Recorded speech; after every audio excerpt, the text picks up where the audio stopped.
ஒரு மனிதர் அவர் யாருக்கிட்டே தொலைபேசியில் பேசிகிட்டு இருக்கிறார். கொஞ்சம் தூரத்தில் நாம் நிற்கிறோம். எட்டத்தில் இருந்துக்கிட்டு அவரை கவனிக்கிறோம். அவர் ஃபோனில் பேசுகிறத, அவர் பேசுகிற வார்த்தைகள் என்ன அப்படிங்கிறது நம்ம காதில் விழலை. ஆனாலும் அவர் பேசிக்கிட்டு இருக்கிறது நல்ல செய்தியா கெட்ட செய்தியா அப்படிங்கிறத நம்மளால் யூகிக்க முடியும். மகிழ்ச்சியான செய்தியை பேசும்போது முகம் மலருது, புன்னகை பூக்குது. இதில் ஒன்று நீங்கள் கவனிக்கணும். தொலைபேசியில் நாம் பேசுகிறப்போ நம்மோட பேசுகிறவர் எதிரில் இல்லை. அவர் தொலைபேசி வழியாக நம்ம குரலை மட்டும்தான் கேட்க போகிறார். நம்ம முகத்தை அவர் பார்க்க போகிறதில்ல. அப்படி இருந்தும் அப்போ நம்ம முகம் ஏன் மலரணும் அப்படின்னா இதுதான் உடல் மொழி, பாடி லாங்குவேஜ் அப்படின்னு சொல்கிறாங்க. நம்ம அறியாமலேயே நம்ம உடம்பு செய்திகளை தெரிவிக்குது பாருங்கள், அதுதான் உடல் மொழி. ஒரு மனிதர் தொலைபேசியில் பேசிக்கிட்டு இருக்கிறத நீங்கள் தூரத்திலிருந்து கவனிச்சுக்கிட்டே அவர் நண்பரோட பேசுகிறாரா, மனைவியோட பேசுகிறாரா, குழந்தையோட பேசுகிறாரா, இல்லை மேல் அதிகாரிகிட்ட பேசுகிறாரா, அல்லது அவருக்கு கீழே பணிபுரிகிறவர்கள்கிட்ட பேசுகிறாரா அப்படிங்கிறத கண்டுபிடிக்கலாம். அதுக்கு காரணம் அவருடைய உடல் மொழி. இந்த உடல் மொழி கூட நம்ம வாழ்க்கையின் முன்னேற்றத்துக்கு பயன்படும். இதை பற்றிலாம் கூட சில நிபுணர்கள் ஆராய்ச்சி பண்ணி பார்த்துருக்குறாங்க. அவங்க சில விவரங்களை சொல்கிறாங்க. குறிப்பாக ஒருத்தர் தன்னுடைய நாற்காலியில் கிட்டத்தட்ட படுத்துக்காத குறையாக உட்காந்துருக்கிறாருன்னு வச்சுக்கோங்க. எதிர இருக்கிறவர் பேசுறது அவருக்கு பிடிக்கலன்னு அர்த்தமா. தலையை சொரிஞ்சிக்கிறது, வேறு வேறு திசைகளில் பார்க்குறது, கொட்டாவி விடுறது, கால்களை மாற்றி போட்டு உட்கார்றது, களைப்பாக கை விரல்களை அப்படியே பின்னிக்கிறது, அடிக்கடி கடிகாரத்தை பார்க்குறது, இப்படிலாம் ஒருத்தர் பண்ணிக்கிட்டு இருக்கிறாருன்னா நாம் கூடிய சீக்கிரம் அந்த இடத்த விட்டு எழுந்திரிச்சு வந்துடுறது நல்லது. ஏன்னா இதெல்லாம் அவருடைய சலிப்பு, சோர்வு, ஆர்வமின்மை இதுக்கு அடையாளங்கள். நம்முடைய பேச்சு அவரை சலிப்படைய வச்சுட்டுதுன்னு அர்த்தம். அவர் ரொம்பவும் சோர்ந்து போயிட்டாருன்னு பொருள். நம்முடைய பேச்சில் அவருக்கு ஆர்வம் இல்லைன்னு அர்த்தம். அதே நேரத்தில் நாற்காலியின் நுனியில் அமர்ந்து உடலை முன்னுக்கு நகர்த்தி எதிர இருக்கிறவரின் கண்களை பார்த்துக்கிட்டே பேசினாலும் சரி அல்லது பேச்சை கேட்டாலும் சரி, உங்கள் பேரில் மற்றவங்களுக்கு உள்ள பிடிப்பு அதிகரிக்கும். நாம் எப்படிப்பட்டவருங்கிறத நம்ம உடம்பும் நடை உடை பாவனையும் அடுத்தவங்களுக்கு காட்டி கொடுத்துரும். உங்கள் உடம்பு, உங்கள் பார்வை, நடை, உட்கார்ற விதம், இதை வச்சுக்கிட்டே நீங்கள் பொறுப்புள்ளவரா, முரடரா, அலட்சியமானவரா, மரியாதை தெரிஞ்சவரா, அடக்கமானவரா, நம்பிக்கைக்கு உரியவரா, நாணயம் இல்லாதவரா, பயந்தவரா, திறமைசாலியா, அப்பாவியா அப்படிங்கிறதையெல்லாம் கண்டுபிடிச்சிடலாம். அதனால் இந்த உடல் மொழியை புரிஞ்சுக்கிட்டு நம்மளை கொஞ்சம் சரிப்படுத்திக்கிட்டோம்னா வாழ்க்கையில் சுலபமாக பல காரியங்களை சாதிக்க முடியும். ஒரு மனநல மருத்துவமனை, அங்கே ஒருத்தர் ஒரு நாற்காலியில் உட்காந்துக்கிட்டு கார் ஓட்டுறது மாதிரி அப்படி பாவனை பண்ணிகிட்டு இருந்தார். ஸ்டியரிங்கை திருப்புறது மாதிரி, பின்னாடி வர்ற வண்டியை நிற்க சொல்கிறது மாதிரி, அப்புறம் இவர் ஒதுங்கிக்கிட்டு அவருக்கு வழி விடுறது மாதிரி, இப்படிலாம் சேட்டைகள் பண்ணிக்கிட்டு இருந்தார் மனநல மருத்துவமனையில். இதை பார்த்துக்கிட்டு இருந்த ஒருத்தர் பக்கத்தில் இருந்த இன்னொருத்தர்கிட்ட கேட்டார், இவர் ஏன் இப்படி பண்ணுறாரு, இவருக்கு ஏன் அப்படி வந்தது நிலைமை அப்படின்னு சொல்லி அவர் விசாரித்தார். அப்போ அவர் விவரம் சொன்னார். வேறு ஒன்றும் இல்லைங்க, இவருக்கு கார் ஓட்டணும்னு ஆசை ரொம்ப காலமாக, அது நிறைவேறாமல் போயிட்டுது. அதுக்கப்புறம் அவர் மனநோயாளியாக மாறிட்டார். இங்கே அழைச்சிட்டு வந்தாங்க. இங்கே அழைச்சிட்டு வந்ததுலேருந்து அப்படி தான் பண்ணிகிட்டு இருக்கிறார். அவர் கார் ஓட்டுறது மாதிரிலாம் பாவனை பண்ணிகிட்டு இருப்பார், திருப்புறது மாதிரி பண்ணுவார், பின்னாடி வர்றவங்களுக்கு இடம் விடுவார், இப்படிலாம் செய்கிறார் அப்படின்னு விவரம் சொன்னாங்க. நீங்கள் சொல்லப்படாதா, இப்போ நீங்கள் கார் ஓட்டல, வெறும் நாற்காலியில் தான் உட்காந்துருக்குறீங்க அப்படின்னு நீங்கள் சொல்லப்படாதா அவருக்கு அப்படின்னு கேட்டாங்க. அது முடியாதுங்க, ஏன்னா அந்த காரை கழுவுறதுக்காக அவர் தினமும் எனக்கு 10 ரூபா கொடுத்துக்கிட்டு இருக்கிறார் அப்படின்னாராம் அங்கே வேலை செஞ்சுக்கிட்டு இருந்த ஒருத்தர்.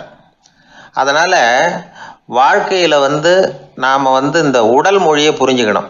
உடல் மொழிங்கிறது இப்போ ஆரம்பத்தில் சொன்னது மாதிரி அந்த தொலைபேசியில் பேசுகிறவங்கள தூரத்திலேருந்து பார்த்தாவே அவர் யாருக்கிட்ட பேசுகிறார், என்ன பேசுகிறாருன்னு தெரியும். நம்ம முகத்தை நல்லா வச்சுக்கணும். உடல் மொழியை நம்ம புரிஞ்சுக்கிட்டு பயன்படுத்த ஆரம்பித்தோம்னா எந்த முயற்சி பண்ணினாலும் அதில் வெற்றி நிச்சயம்.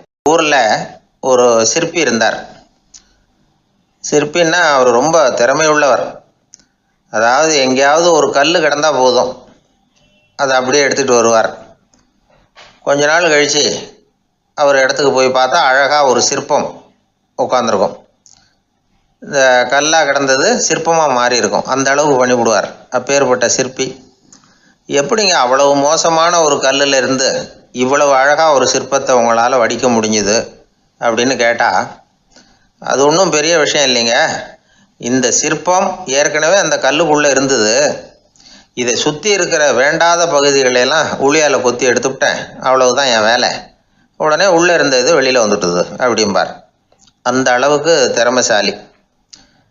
ஒரு சின்ன பாறை இல்லைன்னா கருங்கல்ல பார்த்துட்டாருன்னா போகிறோம், விடமாட்டார். அந்த கல்லோட அமைப்பை கவனித்து பார்த்துட்டு இதுக்குள்ளே ஒரு வீரன் ஒளிஞ்சிருக்காம்பார். அவர் கண்ணுக்கு அதுக்கு தெரியும். இந்த கல்லுக்குள்ளே ஒரு துறவி உட்காந்துருக்காரும்பார். நமக்கெல்லாம் வெறும் கல்லாக தான் தெரியும். இந்த கல்லுக்குள்ளே ஒரு நடன மங்கை நடனம் ஆடிக்கிட்டு இருக்கா அப்படிம்பார். உடனே அந்த கல்லை கொண்டுகிட்டு வருவார். அவர் சொன்னது மாதிரியே உள்ளே இருக்கிற அவங்களையெல்லாம் வெளியில் கொண்டுகிட்டு வந்துடுவார். அதாவது வேண்டாத பகுதிகளெல்லாம் கொத்தி எடுத்துருவார். அவர் மொழியில் சொல்லப்போனால் இந்த சிற்பிக்கு ரொம்ப நாளாக மனசுக்குள்ளே ஒரு ஆசை. அதாவது உண்மை, தூய்மை, இதுக்கு உதாரணமாக இருக்கக்கூடிய புத்தர் சிலையை வடிக்கணும் அப்படிங்கிறது அவரோட ஆசை. ஆனால் அந்த ஆசை நிறைவேறாமலே இருந்துக்கிட்டு வந்தது. அதுக்கு என்ன காரணம்னா, அதுக்கு தகுந்த மாதிரி ஒரு கல் கிடைக்கல. கல் கிடைச்சா அதை செஞ்சுருவார். ரொம்ப காலமாக அங்கே இங்கே தேடி அலைஞ்சார். இந்த புத்தர் சிலை வடிக்கிறதுக்கு பொருத்தமாக ஒரு கல் கிடைக்குமா அப்படின்னு சொல்லி கண்ணில் படுற கல்லையெல்லாம் உத்து உத்து பார்ப்பார். உள்ளே புத்தர் இருக்காரான்னு கவனிப்பார். இருக்கிற மாதிரி எதுவும் தெரியல அவர் கண்ணுக்கு. சரி, இதுக்கு என்ன செய்யலாம்னு யோசனை பண்ணார். நேராக ஒரு புத்த மடாலயத்துக்கு போனார். அங்கே இருக்கிற ஒரு புத்த துறவியை சந்தித்தார். அவர்கிட்ட விசாரித்தார், சுவாமி, புத்தரின் தூய்மை ஒளிஞ்சிருக்கிற அந்த கல் எங்கே கிடைக்கும் அப்படின்னார். அந்த கல் இருக்கிற இடம் எதுன்னு இன்னமும் உங்களுக்கு தெரியலையா அப்படின்னு கேட்டார் துறவி. இல்லைங்க, அதுக்காகத்தான் அலைஞ்சிக்கிட்டு இருக்கிறேன் அப்படின்னார் இவர். சரி, கவலைப்படாதீங்க, ஏன் கூட வாங்க காட்டுறேன் அப்படின்னு அழைச்சிட்டு போனார். எங்கே போனார்னா, அந்த மடாலயத்தின் பின்பக்கம் போனாங்க. 2 பேரும் போனாங்க. அங்கே போய் பார்த்தா அங்கே ஒரு கிணறு இருந்தது. என்ன அது, நாம் கேட்டது கல், இவர் அழைச்சிட்டு வந்து காட்டுறது கிணறு அப்படின்னு இவருக்கு சந்தேகம். ஒரு மாதிரியாக பார்த்தார். அவர் சொன்னார், துறவி எட்டி பாருங்க உள்ள அப்படின்னாரு. கிணறுக்குள்ளே என்ன இருக்கும்னு இவருக்கு தெரியாதா, இருந்தாலும் அவர் சொல்கிறாரு அப்படின்னு சொல்லி எட்டி பார்த்தார். பார்த்தா அதில் தண்ணி இருந்தது. அந்த தண்ணியில் தன்னோட உருவம் தெரிஞ்சுது.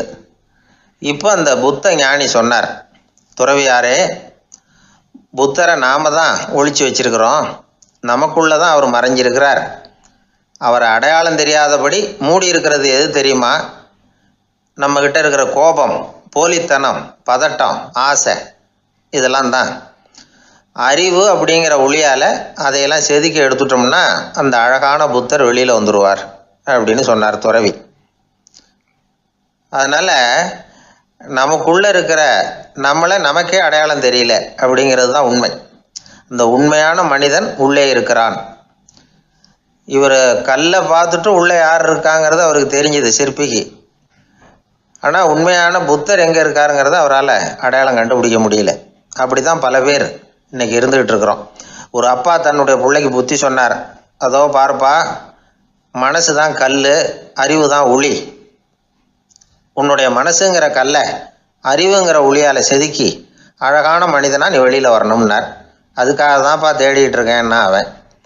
மனசுங்கிற கல்லை தேடிக்கிட்டு இருக்கிறியா அப்படின்னு கேட்டார்.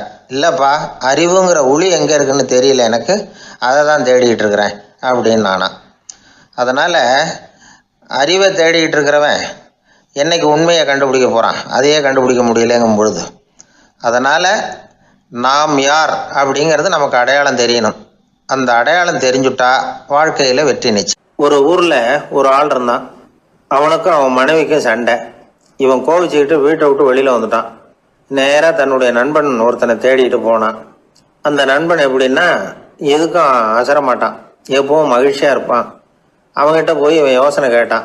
அது சரி, நீ எப்படி எப்பவும் மகிழ்ச்சியாக இருக்கிற, என்னால் அப்படி இருக்க முடியலையே அப்படின்னு கேட்டான். என்ன நடந்தது சொல்லுன்னா அவன். வீட்டில் எனக்கும் என் மனைவிக்கும் தகராறு, நிம்மதி இல்லை, அதுதான் இங்கே வந்தேன், உங்ககிட்ட யோசனை கேட்கலாமேன்னு அப்படின்னு விவரத்தை சொன்னான். அதை கேட்டுவிட்டு அதுக்கப்புறமா இவன் சொன்னான், இந்த பாருப்பா, இது ஒன்றும் பெரிய விஷயம் இல்லை. எனக்கு 2 மனைவிகள், 2 வீடு. ஒரு வீட்டில் சண்டை வந்துட்டுதுன்னா நேராக இன்னொரு வீட்டுக்கு வந்துடுவேன். இங்கே சண்டை வந்துட்டுதுன்னா நேராக அங்கே போயிடுவேன். 2 குடும்பம் இருக்கிறதுனால இப்படி ஒரு வசதி. இதுதான் என்னுடைய மகிழ்ச்சியின் ரகசியம் அப்படின்னு நானா. ஓ அப்படியா விஷயம், இப்போ புரிஞ்சுக்கிட்டேன், உன்னுடைய யோசனைக்கு ரொம்ப நன்றி அப்படின்னு சொல்லிவிட்டு இவன் திரும்பி வந்துட்டான். அங்கே இங்கே தேடினான். ஒரு வாரத்துக்குள்ளே இன்னொரு பொண்ணை தேடி கண்டுபிடிச்சி கல்யாணம் பண்ணிட்டான். இப்போ இவனுக்கும் 2 வீடு ஆயிட்டுது. அதுக்கப்புறம் என்னாச்சு தெரியுமா, இவன் 2வதாக கல்யாணம் பண்ணிக்கிட்டு வந்தானே, இந்த செய்தி முதல் மனைவிக்கு தெரிஞ்சு போச்சு. போனான், அது கழுத்தை பிடிச்சி வெளில தள்ளி விட்டு கதவை சாத்தி விட்டுது. இனிமேல் இந்த பக்கம் வராத, எனக்கு தெரியாமல் எப்படி நீ இன்னொரு கல்யாணம் பண்ண அப்படின்னு சொல்லி அடித்து விரட்டி விட்டுது. இவன் அதனால் என்ன பரவாயில்லன்னு 2வது மனைவி வீட்டுக்கு போனான். அங்கே பார்த்து, நீ எனக்கு கல்யாணம் பண்ணுறதுக்கு முன்னாடி ஏற்கனவே உனக்கு கல்யாணம் ஆச்சுங்கிற விஷயத்த ஏன் என்கிட்ட சொல்லலை அப்படின்னு சொல்லி அதுவும் கழுத்தை பிடிச்சி வெளில தள்ளி விட்டுது. இவன் வீதிக்கு வந்துட்டான். இங்கேயும் போக முடியல, அங்கேயும் போக முடியல. என்ன இது, அவன் சொல்லி கொடுத்த யோசனை ஒன்றும் சரியாக வரலையே அப்படின்னு யோசனை பண்ணிக்கிட்டே நடந்தான். வழியில் ஒரு பாழடைஞ்ச மண்டபம். சரி, இன்னைக்கு ராத்திரி இங்கேயே படுத்துருவோம், வேற எங்கேயும் போய் படுத்துவ முடியாது, அதான் 2 பேரும் விரட்டி விட்டாங்களே, என்ன பண்ணுறது அப்படின்னு சொல்லி அந்த மண்டபத்தில் போய் ஒரு தூணில் ஓரமாக சாஞ்சி உக்காந்தான். அப்போ எதிர்த்தாப்புல இன்னொரு தூண் ஓரமாக யாரோ அசைகிறது மாதிரி தெரிஞ்சுது, லேசான இருட்டில். யாரப்பா அது அப்படின்னு கிட்ட போய் பார்க்குறான். அப்புறம் தான் தெரியுது, அவன் யாரும் தெரியுமா, இவனுக்கு யோசனை சொன்னான்ல 2 கல்யாணம் பண்ணிக்கணும்னு சொல்லி, அவன் அங்கே படுத்து கிடக்குறான். டேய் நீ எப்படிடா இங்கே வந்த அப்படின்னா, 2 வீட்லேயும் சண்டை வந்துட்டுது, அதுதான் இங்கே வந்தேன் படுத்து தூங்கலாமேன்னு அப்படின்னா. 2 வீடு இருக்கிறது சௌரியம்னு என்கிட்ட சொன்னியப்பா அப்படின்னா இவன். நான் அப்படி சொன்னதுக்கு ஒரு காரணம் உண்டுன்னா அவன். என்னடா காரணம்னு கேட்டான். அது வேற ஒன்றும் இல்லை, தினமும் ராத்திரியில் இந்த மண்டபத்தில் தனியாக படுக்கிறதுக்கு எனக்கு பயமாக இருந்தது, எனக்கு ஒரு துணை தேவைப்பட்டது, அதுக்காக தான் உங்ககிட்ட அப்படி ஒரு யோசனை சொன்னேன். இப்போ நீ வந்ததுனால எனக்கு துணை கிடச்சிட்டுது. இப்போ நம்ம 2 பேரும் துணையாக இங்கே படுத்துக்கலாம், நீ அந்த தூணில் சாஞ்சிக்கோ, நான் இந்த தூணில் சாஞ்சிக்கிறேன் அப்படின்னு சொல்லி படுத்து தூங்க ஆரம்பிச்சிட்டானோ. அதாவது நம்ம வாழ்க்கையில் முடிவுகள் எடுக்கிற விஷயத்தில் இந்த ஆள் மாதிரி தான் பல பேர் நடந்துக்கிறோம் அப்படிங்கிறார். அதாவது உலக புகழ்பெற்ற மனோதத்துவ மேதை எம் ஸ்காட் பெக் அப்படிங்கிறவர். அதாவது வீட்டுக்கு தேவையான பொருள்கள் வாங்குறதுலேருந்து கல்யாணம் பண்ணுறது, வீடு கட்டுறது வரைக்கும் அடுத்தவங்க பேச்சை கேட்டு வீணா போகிறவங்க தான் அதிகம். அறிவுரை கேட்கறதுல தப்பு இல்லை, ஆனால் அதுக்கப்புறம் அதை பற்றி சரியாக சிந்திச்சு பார்க்கறதில்ல, அதுதான் தப்பு. சில பேர் அறிவுரை சொல்கிறதுலேயே ரொம்ப தெளிவாக இருப்பாங்க. ஏன் சார் 2 சம்சாரத்தோட குடும்பம் நடத்துறது ரொம்ப கஷ்டமானு கேட்டாராம் ஒருத்தர். அது எனக்கு தெரியாதுங்க அப்படின்னாராம் அவர். ஏன்னு கேட்டிருக்கார். ஏன்னா எனக்கு 3 சம்சாரம் அப்படின்னாராம் அவர். எனக்கு ஒரு நண்பர், அவர் ஒரு வழக்கறிஞர். ஒரு நாள் அவர்கிட்ட பேசிகிட்டு இருந்தேன். அப்போ கேட்டேன், ஏன் சார் நீங்கள்லாம் கோர்ட்டில் வாதாடுறப்போ கருப்பு நிற அங்கி அணியிறீங்களே, அதுக்கு என்ன காரணம், சட்டத்துக்கும் கருப்பு கலருக்கும் என்ன சம்பந்தம் அப்படின்னு கேட்டேன். அது ஒரு சுவாரஸ்யமான கதைன்னார் அவர். சொல்லுங்களேன் அப்படின்னு அவர் சொன்னார். கிபி 1694 வருஷத்தில் இங்கிலாந்து அரசி 2வது மேரிங்கிறவர் இறந்து போனார். அந்த ராணியோட கணவர் 3ஆம் வில்லியம், அவரு ஒரு உத்தரவு போட்டாராம், அரசியோட மறைவுக்கு அனுதாபம் தெரிவிக்கிற வகையில் வழக்குரைஞர்கள் எல்லாரும் கருப்பு நிற அங்கி அணியணும் அப்படின்னு. அன்னைக்கு ஆரம்பித்த அந்த பழக்கம் அதுக்கப்புறம் மாறவே இல்லையா, இன்னைக்கும் தொடருது. வழக்குரைஞர்கள்லாம் முதல்ல கருப்பு அங்கி மட்டும்தான் அணிஞ்சாங்களாம். அதில் ஒரு சின்ன சங்கடம், ஏற்கனவே உடம்பு கருப்பாக இருக்கிறவங்க அதுக்கு மேலே கருப்பு ட்ரெஸ் வேற போட்டுக்கிட்டா முகம் பளிச்சுன்னு தெரியாது இல்லையா. அதனால் முகம் பளிச்சுன்னு தெரியறதுக்காக அவங்கெல்லாம் வெள்ளை நிற பட்டியை அணிய ஆரம்பித்தாங்களாம். இப்படி தான் இங்கிலாந்தில் அந்த பழக்கம் ஆரம்பமாயிருக்குது. அந்த சமயத்தில் இந்தியாவை ஆண்டது பிரிட்டிஷ்காரங்க தானே, அதனால் இங்கேயும் அந்த பழக்கம் அப்படி நடைமுறைக்கு வந்துட்டுது. அதே மாதிரி சர்ச்சிலின் மூதாதையரான மார்ல்பரோ பிரபுவின் ஞாபகார்த்தமாக நீதிபதிகள் இந்த வெள்ளை குள்ளாய் அணிகிற முறை பழக்கத்துக்கு வந்துதான். இதுதான் என்னுடைய நண்பர் சொன்ன தகவல். இங்கிலாந்தில் நீதிமன்றம்ங்கிறது ரொம்ப மதிப்புள்ளது, அந்த அளவுக்கு சட்டத்துக்கு அங்கே மரியாதை. அங்கே நடந்த ஒரு சுவாரஸ்யமான நிகழ்ச்சியை ஒரு சகோதரி எழுதி அனுப்பியிருந்தாங்க. அவங்க அப்பா நீதித்துறையை சேர்ந்தவரா, அவர் சொன்னதான் இது. அவங்க எழுதி அனுப்பியிருந்த விஷயம் என்னென்னா, அங்கே ஒரு கேஸில் ஒரு முக்கியமான தீர்ப்பு வழங்க வேண்டியிருக்குது. ஜட்ஜு, பாரட்லா படித்த பெரிய பெரிய வக்கீல்கள், ஜூரி எல்லாருமா கூடி அந்த கேஸை பற்றி விவாதிக்கணும். சுமாராக 40 பேர். இதுக்காக கோர்ட்டு ஹாலில் விசேஷ சேம்பரில் நுழையிறதுக்கு முன்னாடி அவங்களெலாம் தங்களுடைய கோட்டு தொப்பி எல்லாத்தையும் கழட்டி அங்கே நின்றுக்கிட்டு இருந்த ஒரு அட்டெண்டர்கிட்ட கொடுத்துட்டு உள்ளே போனாங்க. அந்த ஆள் படிக்காதவர். அவர் ஒவ்வொருத்தர் கொடுக்குறதையும் வாங்கி அங்கே அப்படியே ஒரு இடத்துல அடுக்கி வைக்கிறார். அப்படியே வாங்கி உள்ளே வச்சுக்கிட்டு இருக்கிறார் ஒவ்வொரு இடத்துல. அது அவரோட வேலை. உள்ளே போன ஜட்ஜி, வக்கீல், ஜூரி எல்லாரும் ரொம்ப நேரமாக அந்த கேஸை பற்றி விவாதிக்கிறாங்க. ஒரு நாள் பூரா ஆயிட்டுது. அவ்வளவு தீவிரமாக அக்கு வேறு ஆணி வேறையை பிச்சு உதறி இருக்கிறாங்க. ஒரு வழியாக 13 மணி நேரம் கழித்து வெளியில் வந்திருக்கிறாங்க. ஒவ்வொருத்தராக வர வர அந்த அட்டெண்டரும் அவங்கவுங்க கோட்டு தொப்பியை அவங்கக்கிட்ட எடுத்து ரொம்ப மரியாதையாக திருப்பி கொடுத்துக்கிட்டு இருக்கிறார். கடைசியாக ஜட்ஜ்மெண்ட்லாம் எழுதி முடிச்சுட்டு ரொம்ப திருப்தியோடவும் களைப்போடவும் வெளியில் வந்துக்கிட்டு இருக்கிறாராம். இந்த ஆள் அவருடைய மேல் கோட்டையும் தொப்பியையும் எடுத்து அவர்கிட்ட ரொம்ப மரியாதையோடு நீட்டினாராம். ஜட்ஜுக்கு ரொம்ப ஆச்சரியம். இந்த ஆள் எப்படி இவ்வளவு பேரோட கோட்டு தொப்பி எல்லாத்தையும் ஞாபகம் பேசாமல் திருப்பி கொடுக்குறார் அப்படிங்கிறது அவருக்கு ஆச்சரியம். அதனால் அவர் அந்த ஆளை பார்த்து கேட்டாராம், ஏப்பா இந்த கோட்டை கொடுக்குறியே, இது என்னோடது தானா? என்னோடது தான்னு உனக்கு எப்படி தெரியும் அப்படின்னாராம். இதுக்கு அந்த பியூனு ரொம்ப பதவிசாக பதில் சொன்னாராம், ஐயா இந்த கோட்டு ஹேட்டை உங்ககிட்ட வாங்கி மாட்டினேன், இப்போ திரும்ப உங்ககிட்ட தரணும், தந்துட்டேன், இதுதான் என்னோட வேலை. மற்றபடி இது உங்களோடதா இல்லையா அப்படிங்கிறதெல்லாம் எனக்கு தெரியாதுங்க அப்படின்னாராம். ஒரு நண்பர்கிட்ட பேசிக்கிட்டு இருந்தேன். அவருடைய உறவினர் ஒருத்தர் ஒரு நேர்முக தேர்வுக்கு போயிருந்தாராம், இன்டர்வியூக்கு. ரொம்பவும் பொறுப்பாகவும் கவனமாகவும் செயல்பட வேண்டிய பதவிக்கான நேர்காணல் அது. இவர் எழுத்து தேர்வில் ஏராளமான மதிப்பெண்கள் வாங்கிவிட்டார். அதனால் அதை பற்றி கவலை இல்லை. இப்போ நேர்முக தேர்வில் தேர்வு பெறணும். ஏராளமான சான்றிதழ்கள் வச்சிருந்தார். நேர்காணலில் கேட்கப்பட்ட எல்லா கேள்விகளுக்கும் சரியான பதில் தான் சொன்னார். இருந்தாலும் பாருங்க, அந்த நேர்முக தேர்வில் அவர் தேர்ந்தெடுக்கப்படலை. என்ன காரணம் அப்படின்னு பின்னாடி விசாரிச்ச போதுதான் விவரம் தெரிஞ்சுதான். அது என்ன ஆயிருக்குதுன்னா, அந்த நேர்காணலின் போது இவர் நடந்துகிட்ட முறையில சில தவறுகள் நடந்து போச்சான். முக்கியமா 2 தவறுகள். ஒண்ணு, அவங்க ஒரு கேள்வியை கேட்டு முடிக்கிறதுக்குள்ளேயே இவர் பதில் சொல்ல ஆரம்பிச்சுட்டாராம். ரெண்டாவது என்னன்னா, இவர் நாற்காலியில தாராளமா இயல்பா சாஞ்சி உட்காராம நாற்காலி முனையில உட்கார்ந்துருந்தாராம். இந்த 2 விதமான செயல்பாடுகளும் இவர் அவசரப்படுறவர், பதற்றப்படுறவர் அப்படிங்கிறதுக்கான அடையாளங்கள். அதாவது கேள்வியை கேட்டு முடிக்கிறதுக்குள்ளேயே முந்திக்கிட்டு பதில் சொல்றது. ரெண்டாவது, நாற்காலியில இயல்பா தாராளமா உட்காராம நாற்காலி முனையில உட்கார்றது. பார்க்க போற வேலைக்கு அவசரம், பதற்றம் இது 2 இருக்கக்கூடாதான். அதனால மார்க் இருந்தும் சர்டிபிகேட் இருந்தும் அந்த வேலை வாய்ப்பு அவருக்கு கிடைக்கல. வேலை கொடுக்கறவங்க நம்ம கிட்ட இருந்து என்னதான் எதிர்பார்க்கறாங்க, இதை தெரிஞ்சு வச்சுக்கிறது நல்லது. முதல்ல மற்றவர்களுடன் தொடர்பு கொள்ளும் திறமை, அதாவது எபிலிட்டி டு கம்யூனிகேட். நீங்க நினைக்கிறத அழகா தொகுத்து வகைப்படுத்தி சொல்ல தெரியுதான்னு பார்ப்பாங்க. உங்க திட்டங்களை அடுத்தவங்க ஏற்றுக்கொள்ளக்கூடிய விதத்துல வெளிப்படுத்துறதுக்கு உங்களால முடியுதான்னு பார்ப்பாங்க. இதுக்கு என்ன செய்யறது? குழப்பம் இல்லாம சிந்திக்கணும், குழப்பம் இல்லாம பேசணும். ரெண்டாவது விஷயம் என்னன்னா புத்திசாலித்தனம், அதாவது இன்டெலிஜென்ஸ். ஏத்துக்க போற வேலையை நல்ல விதமா செய்ய முடியுமா உங்களால? அதை எந்தெந்த வழியில செய்யலாம் அப்படிங்கிறத உங்களால தீர்மானிக்க முடியுமா? அந்த வேலைக்கான புது புது யோசனைகளை உங்களால சொல்ல முடியுமா அப்படின்னு பார்ப்பாங்க. இது இன்டெலிஜென்ஸ். மூணாவது தன்னம்பிக்கை, அதாவது செல்ஃப் கான்ஃபிடன்ஸ். உங்களுக்கு அது உண்டா அப்படிங்கிறத கவனிப்பாங்க. எந்த சூழ்நிலையையும் சமாளிக்கணும், எப்படிப்பட்ட மனிதர்களையும் சமாளிக்கிற தைரியம் வேணும், அடுத்தவங்களை நமக்கு சாதகமா திருப்பக்கூடிய தன்னம்பிக்கை வேணும்.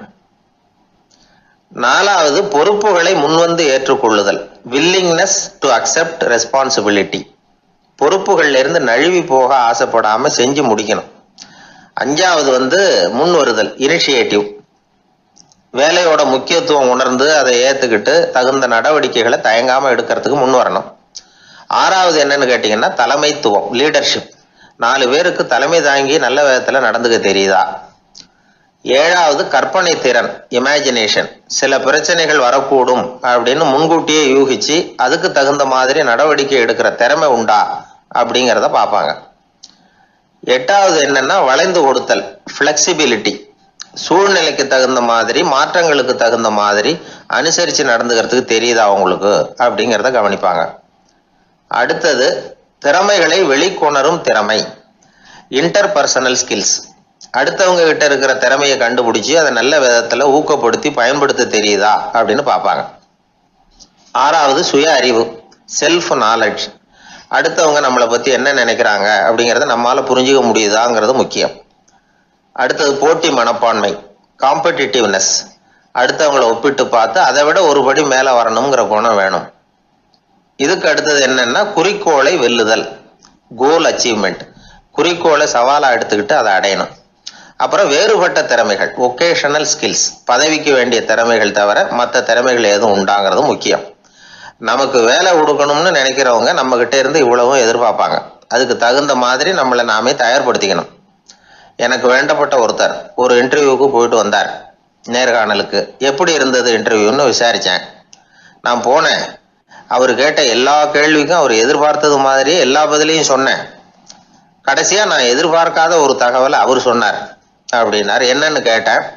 அவரும் என்ன மாதிரியே இன்டர்வியூக்கு வந்தவர் தானா, சும்மா என்ன கேள்வி கேட்டுக்கிட்டு உட்காந்துருந்தாராம் அப்படின்னார்.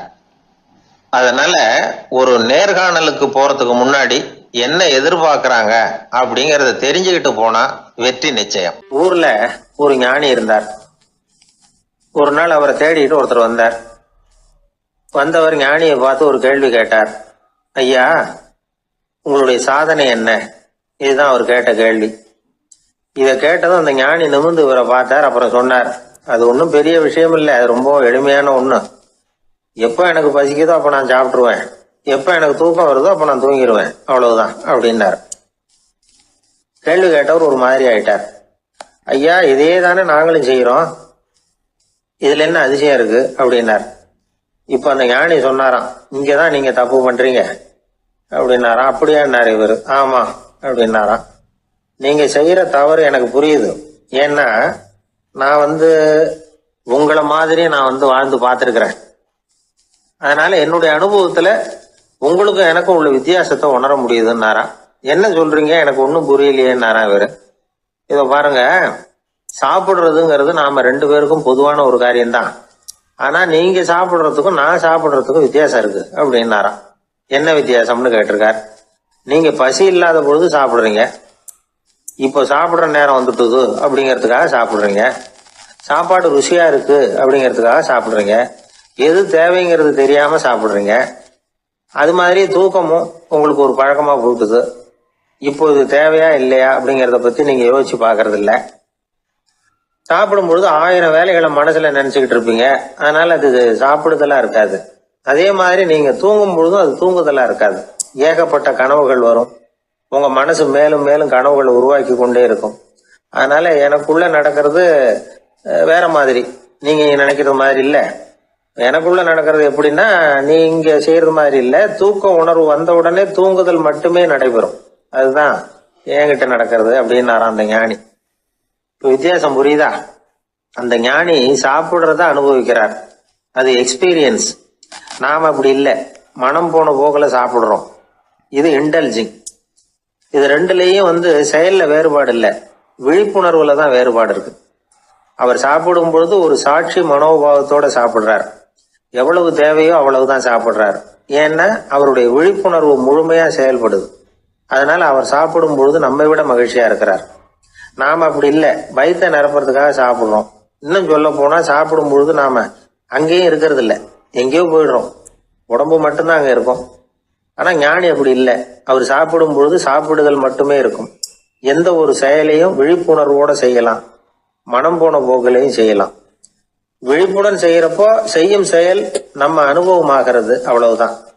இதெல்லாம் பெரிய தத்துவம் மாதிரி தெரியும். இருந்தாலும் நாம புரிஞ்சுக்க வேண்டியது என்னன்னா, எந்த காரியத்தை செஞ்சாலும் அதுல முழு ஈடுபாடு வேணுங்கிறது முக்கியம்.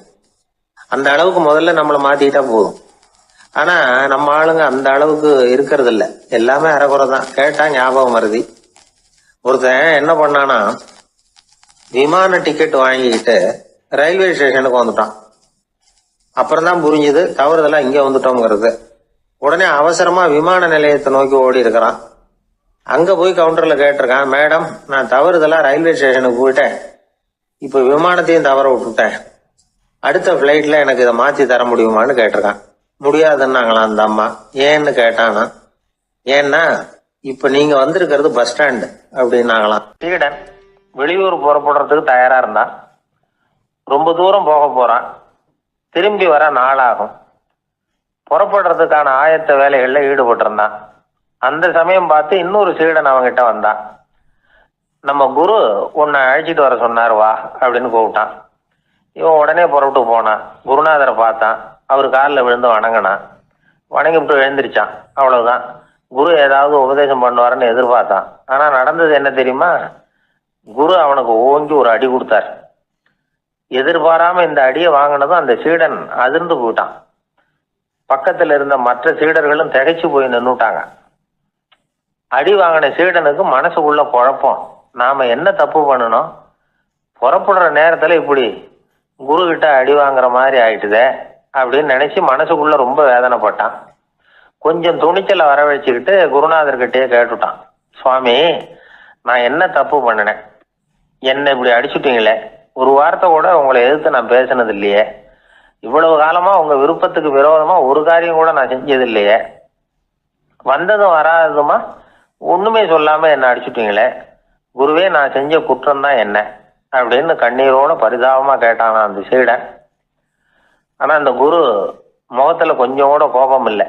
அவர் சிரிச்சுக்கிட்டே நின்றுகிட்டு இருந்தாராம். அதுக்கப்புறம் சொன்னாராம், என்னுடைய அருமை சீடனே, நீ ஒரு தவறும் பண்ணல. நான் உன்னை அடிச்சது நீ ஏதோ தப்பு பண்ணிவிட்டேங்கிறதுக்காக இல்லை. நீண்ட பயணம் போக போறேன். ஞாபகமா ஏதாவது கொடுத்து அனுப்ப வேணாமா? நீ ஞானம் பெற்ற பிறகுதான் திரும்பி வர போறேங்கிறது எனக்கு தெரியும். அதுக்கு பிறகு உன்னை வந்து அடிக்க முடியுமா? அதனால இப்ப கிடைச்சிருக்கிற இந்த வாய்ப்பை பயன்படுத்திக்கிட்டேன். அப்போதைக்கு இப்பவே அடிச்சுட்டேன், அவ்வளவுதான், வேற ஒண்ணும் இல்லை அப்படின்னாராம். குரு சிரிச்சுக்கிட்டே இப்படி சொல்றார். இருந்தாலும் இதுவும் ஒரு உபதேசம் தான். அதிர்ச்சிகளால வந்து விழிப்படைய வைக்கிறதும் ஒரு வழிதான். இது வந்து ஜென் வழி. பெரும்பாலும் அதிர்ச்சியின் மூலமாகவே ஞான தரிசனத்தை அருள்கிறவர்கள் தான் ஜென் குருமார்கள். நம்ம தியானம் தான் ஜென். இந்தியாவிலிருந்து இது சீனாவுக்கு போய் கொஞ்சம் பேர் மாறி வளம் பெற்று ஜப்பான்ல ஜென் ஆகி வளர்ந்துருக்குது, அவ்வளவுதான். ஜென்கிறது தியானம். எதை நினைச்சும் தியானிக்கிறது இல்லை, எல்லாத்துலயும் தியானம் இருக்கிறதா சொல்லுது ஜென். பேசுறது, இருக்கிறது, நடக்கிறது, சாப்பிடுறது, சிரிக்கிறது, தூங்குறது, தொழில் செய்கிறது அல்லது சும்மா இருக்கிறது எல்லாமே தியானம் தான். ஜென்கிறது ஒரு சுய தரிசனம். தன்னைத்தானே அடையாளம் கண்டுகொள்கிறது தான் அது. இல்லாத எதையும் தேடி கண்டுபிடிக்கிறது இல்லை. சென் மார்க்கத்தை பத்தி ஓஷோ என்ன சொல்றாரு தெரியுமா? காணாமல் போன தன்னுடைய மூக்கு கண்ணாடி தன்னுடைய மூக்கின் மேல் இருப்பதை கண்டுகொள்வது போன்றது ஜென் அப்படிங்கிறார். நம்மால் ஒருத்தர் இன்னொருத்தர் முகத்தை ரொம்ப நேரமா உத்து பார்த்துக்கிட்டு இருந்தார். என்ன பாக்குறீங்கன்னாரு அவரு. நீங்க போட்டிருக்கீங்களே மூக்கு கண்ணாடி, அதை தான் பாக்குறேன்னாரு இவரு. நீங்க அப்படி பாக்குறதுக்கு விசேஷ காரணம் ஏதாவது உண்டான்னு கேட்டார் இவர். உண்டுன்னார். என்னன்னு கேட்டார். நேத்திக்கு காணாம போன என்னோட மூக்கு கண்ணாடி அது அப்படின்னாராம் இவர். ஒருத்தன் தன்னுடைய நண்பனை வழியில பார்த்தான். என்னப்பா லெட்டர் போட்டுனே கிடைச்சதா அப்படின்னா. ஓ கிடைச்சதேன்னா அவன். இவன் உடனே ஏன்டா போய் சொல்ற, நான் உனக்கு லெட்டரே போடல, சும்மா தான் கேட்டேன், உடனே கிடைச்சிட்டுதுங்கிறிய அப்படின்னா. லெட்டர் போட்டேன்னு நீ போய் சொல்றப்போ அது கிடைச்சதுன்னு நான் போய் சொல்லக்கூடாதா அப்படின்னானா அவன். இப்படிப்பட்டவங்க சில பேர் இருந்தா கூட இன்னைக்கு கடிதம் மூலமா தொடர்பு கொள்ளாதவங்க இருக்கவே முடியாது. அந்த அளவுக்கு அது அவசியமான ஒன்னாயிட்டுது. இந்த அஞ்சல் அட்டைகள் எப்படி ஆரம்பமாச்சு தெரியுமா? ஆஸ்திரியா நாட்டுல ஒரு பேராசிரியர் இருந்தார். அவர் பேர் இம்மானுவேல் ஹெர்மன். அவர் ஒரு நாள் ஒரு பத்திரிகையில கட்டுரை எழுதினாராம். இது நடந்தது 1869. அவர் எழுதின கட்டுரையில மக்கள் அதிகம் செலவில்லாம ஒருத்தருக்கு ஒருத்தர் தகவல் பரிமாறிக்கிறது எப்படி அப்படிங்கிறத பத்தி எழுதியிருந்தார். அதுக்கு சில யோசனைகளை அவரே எழுதியிருந்தாராம். எப்படின்னா, அந்த கட்டுரையை எல்லாரும் படிச்சு பார்த்துருக்குறாங்க. அவர் சொன்ன யோசனைகள் என்னன்னு. அது வந்து அரசாங்கத்தின் கவனத்துக்கு அது போச்சான். ஆகா, இது அவர் சொல்ற யோசனை நல்லா இருக்கும் போல் இருக்கு அப்படின்னு அவங்களே நினைச்சிருக்கிறாங்க. அவ்வளவுதான். உடனே அந்த யோசனையை நடைமுறைக்கு கொண்டுகிட்டு வந்தாங்களாம். பேராசிரியர் இம்மானுவேல் ஹெர்மனின் யோசனைப்படி அச்சடிச்ச அரசு முத்திரையோட அரசாங்கம் அஞ்சல் அட்டைகளை வெளியிட ஆரம்பிச்சுதான். 1869 அக்டோபர் 7 இது நடந்திருக்கு. உலகின் முதல் அஞ்சல் அட்டை வெளிவந்த நாள் அது. அப்பதான் அதுக்கு பேர் என்ன தெரியுமா? அதாவது கரஸ்பாண்டிங் கார்டு அப்படின்னு பேராது. அதுக்கப்புறம் என்ன ஆச்சுன்னா உடனடியாக அமெரிக்காவிலேயே இது மாதிரியான கார்டுகளை வெளியிட ஆரம்பிச்சிட்டாங்க. அங்கே இதுக்கு என்ன பேர் தெரியுமா? Postal card. அதுக்கப்புறம் 1870 இங்கிலாந்துலேயும் இதை வெளியிட்டாங்களாம். அதை வெளியிட்ட முதல் நாள் அன்னைக்கு என்ன நடந்தது தெரியுமா? மக்கள்லாம் ஏதோ நியாய விலை கடையில் நிற்கிறது மாதிரி பெரிய பெரிய கியூ வரிசையில் நின்று இதை வாங்கினாங்களாம். நம்ம நாட்டில் முதல் அஞ்சலகம் 1927 கல்கத்தாவில் ஆரம்பமாயிருக்கு. இன்னைக்கும் அஞ்சலகம் இல்லாத இடமே இல்லை. அந்த அளவுக்கு அஞ்சல் போக்குவரத்து அதிகமாக இருக்குது. அன்னைக்கு உள்நாட்டில் ஒருத்தருக்கு ஒருத்தர் தகவல் பரிமாற்றம் செய்து கொள்ள மலிவான ஒரு அஞ்சல் அட்டையை அரசாங்கம் வெளியிடலாம் அப்படின்னு பேராசிரியர் எழுதின கட்டுரை இன்னைக்கு எந்த அளவுக்கு ஆகியிருக்கு பார்த்தீங்களா?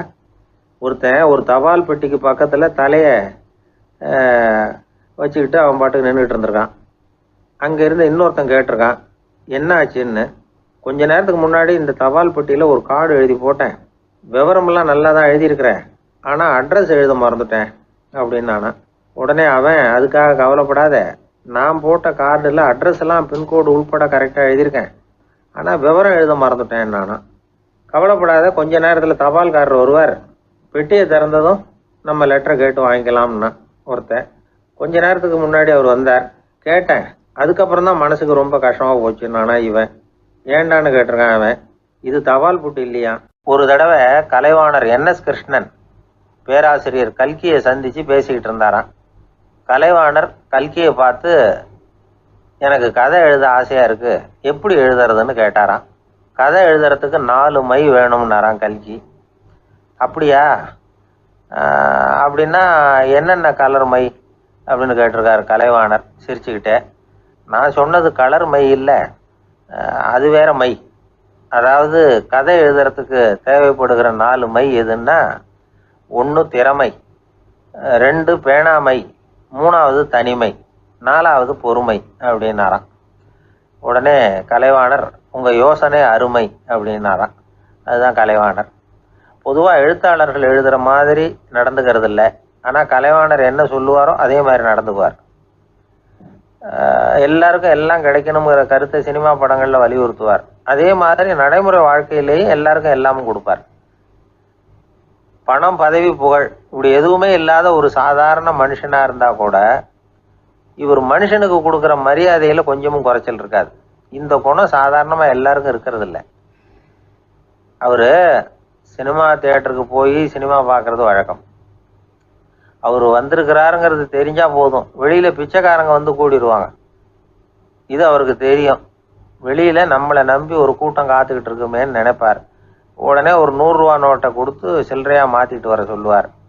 படம் முடிஞ்சு வெளியில் வர்றப்போ சில்லறையோடு வருவார், எல்லாருக்கிட்டையும் கொடுத்துருவார். ஏன்னா எல்லாரும் தேடிட்டு வருவாங்க அவரை. என்ன எல்லாரும் சௌக்கியமாக இருக்கிறீங்களா அப்படின்னு பிரியமாக விசாரிப்பார். ஏதோ ரொம்ப நெருங்கின சொந்தக்காரங்களை விசாரிக்கிறது மாதிரி விசாரிப்பார். தன்கிட்ட இருக்கிற சில்லறையை எல்லாருக்கும் சமமாக பிரித்து கொடுத்துட்டு தான் அங்கேருந்து புறப்படுவார். ஒரு நாள் அது மாதிரி புறப்படுற சமயத்தில் ஒரு சின்ன பையனுக்கு சில்லறை எதுவும் கிடைக்கல கொடுக்கறதுக்கு.